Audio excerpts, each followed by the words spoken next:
कांग्रेस के राज्यसभा सांसद धीरज साहू के ठिकानों से इतने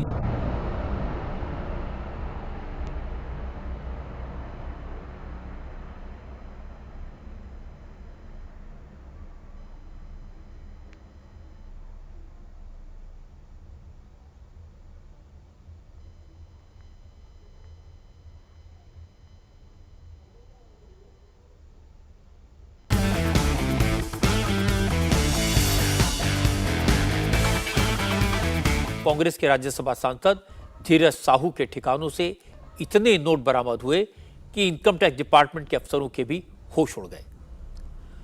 इन अफसरों ने भी एक साथ इतना कैश पहले कभी नहीं देखा था। 2 दिन से नोटों की काउंटिंग चल रही है और अब तक 220 करोड़ रुपए की गिनती हो पाई है। धीरज साहू झारखंड से कांग्रेस के राज्यसभा सांसद हैं। उनका तीसरा टर्म है। धीरज साहू देसी शराब के बड़े कारोबारी हैं। 4 राज्यों में इनका व्यापार फैला हुआ है। इनकम टैक्स डिपार्टमेंट ने उड़ीसा में धीरज साहू की कंपनी के दफ्तर में रेड की तो कई कमरों में लोहे की अलमारियों में फाइलों की जगह नोटों की गड्डियां भरी थी। Baldev Sahu group of companies के जिस दफ्तर में नोट भरे मिले वो बोलांगीर से 30 किलोमीटर दूर सतपुड़ा में है। इतनी बड़ी संख्या में कैश मिलने के बाद आयकर विभाग की टीम ने मशीनों से नोटों को गिनकर बैग में रखा, लेकिन जब बैग कम पड़ गए तो नोट बोरियों में भरे गए और उसके बाद एक ट्रक में डालकर इन्हें बैंक ले जाया गया। आप सोचिए, इनकम टैक्स विभाग ने 156 बैग में नोट भरे, लेकिन वो भी जब कम पड़े तो बोरियां मंगवानी पड़ी। नोटों की संख्या इतनी ज्यादा थी कि नोट गिनने वाली मशीनें लगातार चलने के कारण ओवरहीट हो गई, बंद हो गई। इसलिए बीच में नोटों के गिनती का काम रोकना पड़ा। Baldev Sahu group of company western Orissa की सबसे बड़ी देसी शराब बनाने वाली कंपनी है। एक कांग्रेस के सांसद धीरज साहू के अलावा उनके परिवार के राजकिशोर साहू, स्वराज साहू और दूसरे मेंबर भी शामिल हैं। उड़ीसा का कारोबार धीरज साहू के भाई संजय साहू और दीपक साहू संभालते हैं। इनकम टैक्स ने 220 करोड़ की रकम को अभी सीज नहीं किया है क्योंकि अभी तक नोटों की गिनती पूरी नहीं हुई है और इस कंपनी के दूसरे ठिकानों पर अभी रेड चल रही है।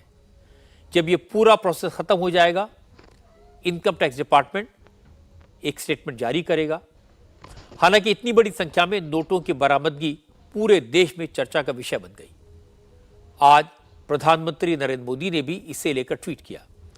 मोदी ने नोटों से भरी अलमारी की फोटो ट्वीट करते हुए लिखा कि देशवासी इन नोटों के ढेर को देखें और फिर इनके नेताओं की ईमानदारी के भाषणों को सुनें। जनता से जो लूटा है उसकी पाई पाई लौटानी पड़ेगी, ये मोदी की गारंटी है। मोहब्बत की दुकान पर करप्शन का कारोबार चल रहा है। कांग्रेस के आला कमान को, गांधी खानदान को, देश को ये बतलाना होगा कि उनके एक सांसद के 10 ठिकानों से 200 करोड़ रुपए जो बरामद हुए और काउंटिंग अभी जारी है, ये कांग्रेस का नेता गांधी खानदान में किसका एटीएम था? अब तक कांग्रेस पार्टी ने चुप्पी साध रखी है। ये भी सुनने में आया अखबारों से कि पैसा इतना पड़ा था लूट का कांग्रेस के इस नेता के घर में कि काउंटिंग की मशीनें तक टूट गईं। जैसे कि मैंने कहा, मोहब्बत की दुकान पर करप्शन का जो कारोबार चल रहा है, ये कौन है जिसका एटीएम बनकर कांग्रेस का ये नेता उभरा है? इसके बाद झारखंड से गोड्डा से सांसद निशिकांत दुबे ने कांग्रेस पर हमला किया। निशिकांत ने राहुल गांधी के साथ धीरज साहू की फोटो ट्विटर पर पोस्ट की और इसके बाद निशिकांत ने कहा, अभी तो धीरज साहू के ठिकानों में सील किए गए 20 कमरों में से 5 कमरे ही खुले हैं। जब सारे कमरे खुल जाएंगे और नोटों की काउंटिंग खत्म हो जाएगी तो यह रकम हजारों करोड़ में पहुंच सकती है। तकरीबन 20 कमरे इनकम टैक्स ने लॉक किए हैं। धीरज साहू कांग्रेस के सांसद हैं और वरिष्ठ सांसद हैं, मेरे समझ से तीसरी बार के सांसद हैं। और राहुल गांधी जी जो मोहब्बत की दुकान यात्रा चला रहे थे, उसमें आज ही मैंने अभी ट्वीट किया है फोटो को कि वो उनकी भारत जोड़ो यात्रा में जो है कैश उगाही का कैसे काम कर रहे थे, उसका वो प्रमाण है कि उनके साथ बड़े गलबैयां डाले हुए वो पैदल चल रहे थे। 220 करोड़ से ज्यादा अभी तक काउंटिंग हो चुकी है। 15 कमरे खुलने बाकी है। मुझे लगता है कि हाल फिलहाल के इनकम टैक्स के इतिहास में, भारत के इतिहास में किसी एजेंसी ने इतना ज़्यादा पैसा जो है बरामद नहीं किया होगा। ये पैसा 300 से 400 करोड़ रुपया कैश होगा। अलग अलग जो बिजनेस होंगे वो अलग है, एसेट होंगे वो अलग है, जो इमूवेबल प्रॉपर्टी होगा उसका हिसाब किताब अलग हुआ। केवल मैं कैश की बात कर रहा हूँ।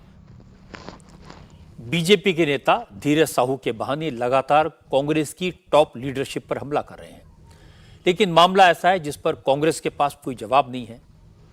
जब कांग्रेस की प्रवक्ता सुप्रिया श्रीनेश से धीरज साहू के ठिकानों से मिले कैश के बारे में पूछा गया तो उन्होंने नोटों की गड्डियों के बजाय मोदी के ट्वीट की बात की। कहा कि हर छोटी बड़ी बात पर प्रधानमंत्री का सियासी जवाब अच्छा नहीं लगता। ऐसा लग रहा है जैसे मोदी अब ट्रोल मंत्री हो गए हैं। प्रधानमंत्री का जो सफर शुरू हुआ था परिधान मंत्री से प्रचार मंत्री बनने का, अब वो ट्रोल मंत्रालय पर आकर रुक चुका है। प्रधानमंत्री अब ट्रोल मंत्रालय का पूरा दारोमदार